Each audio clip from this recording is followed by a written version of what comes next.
আসসালামু আলাইকুম। মারিয়া ফুড কর্নারে সবাইকে স্বাগতম। আশা করি সবাই ভালো আছেন। আলহামদুলিল্লাহ আমিও অনেক ভালো আছি। আজকে এমন একটি রেসিপি নিয়ে এসেছি যা আপনাদের মুখে পানি নিয়ে এসে দিবে। অবশ্যই রেসিপিটি লাইক দিয়ে ফুল ওয়াচ করে পুরো ভিডিওটি দেখবেন এবং বাসায় ট্রাই করবেন। যদি ভালো লেগে থাকে অবশ্যই কমেন্টে জানাতে ভুলবেন না। আর সকলে ভিডিওটি শেয়ার করে দিবেন। যারা যারা নতুন আছেন অবশ্যই চ্যানেলটি সাবস্ক্রাইব করে পাশে থাকবেন এবং পুরাতনদের জন্য অসংখ্য ধন্যবাদ। আমি ভর্তা করার জন্য এখানে সব কিছু রেডি করে নিয়েছি। এখানে রসুন, পেঁয়াজ এবং কাঁচা শুকনো মরিচ নিয়ে নিয়েছি। এখানে আমি পেঁয়াজগুলো এখন সুন্দর করে কিউব করে কেটে নেব। পেঁয়াজগুলো কিউব করে কেটে নিচ্ছি। দেশ এবং দেশের বাহির থেকে কে কোথা থেকে দেখছেন অবশ্যই ভিডিওটা ফুল ওয়াচ করে দেখবেন। আর যারা আমার ভিডিওতে এখনও পর্যন্ত আছেন তারা অবশ্যই চ্যানেলটা সাবস্ক্রাইব করে বেল আইকনটি অন করে রাখবেন। পেঁয়াজগুলো কেটে নেওয়া হয়ে গিয়েছে। এখন আধা পাকা কাঁচা মরিচগুলো সুন্দর করে কিউব করে কেটে নিয়েছি।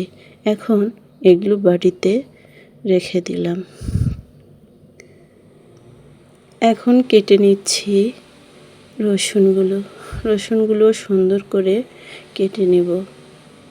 রসুনের কুচিগুলো যেন ছোট ছোট হয় এভাবে সবগুলোই কেটে নিয়েছি। এই ভর্তাটা খেতে এতটাই সুস্বাদু হয় যে গরম ভাতের সাথে একদম পারফেক্ট। রান্নার জন্য বসিয়ে দিলাম একটি প্যানের মধ্যে দিয়ে দিলাম সরিষার তেল। আর তেলটি গরম হয়ে আসতেই দিয়ে দিলাম রসুন, পেঁয়াজ এবং কাঁচা মরিচের কুচিগুলো। পেঁয়াজগুলো ভাজা হয়ে গিয়েছে। এখন একটি বোল নিয়ে নিয়েছি। এখানে দিয়ে দিলাম সিদ্ধ করা আলু এবং ডিমগুলো। এই আলু এবং ডিমগুলো ঠান্ডা পানি দিয়ে ঠান্ডা করে নিয়েছি। এখন এগুলো সুন্দর করে খোসা ছাড়িয়ে নেব। সবগুলো আলু খোসা ছাড়ানো হয়ে গিয়েছে। এখন হাতের সাহায্যে সুন্দর করে ম্যাশ করে নিয়েছি। এই যে আমি ডিম নিয়ে নিয়েছি। এখন নিয়ে নিয়েছি পেঁয়াজ, রসুন এবং কাঁচামরিচের বেরেস্তা। লবণ দিয়ে একটু চটকিয়ে নিলেই হয়ে যাবে ভর্তা। কারণ এখানে আমি প্রচুর পরিমাণে সরিষার তেল দিয়ে বেরেস্তাগুলো ভেজেছি।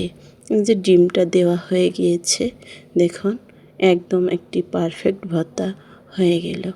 আপনারা অবশ্যই বাসায় ট্রাই করবেন। আর যাদের ভালো লাগবে অবশ্যই কমেন্টে জানাবেন। ভর্তাটি খেতে এত দুর্দান্ত লাগে। এখানেই শেষ করছি। আল্লাহ হাফেজ।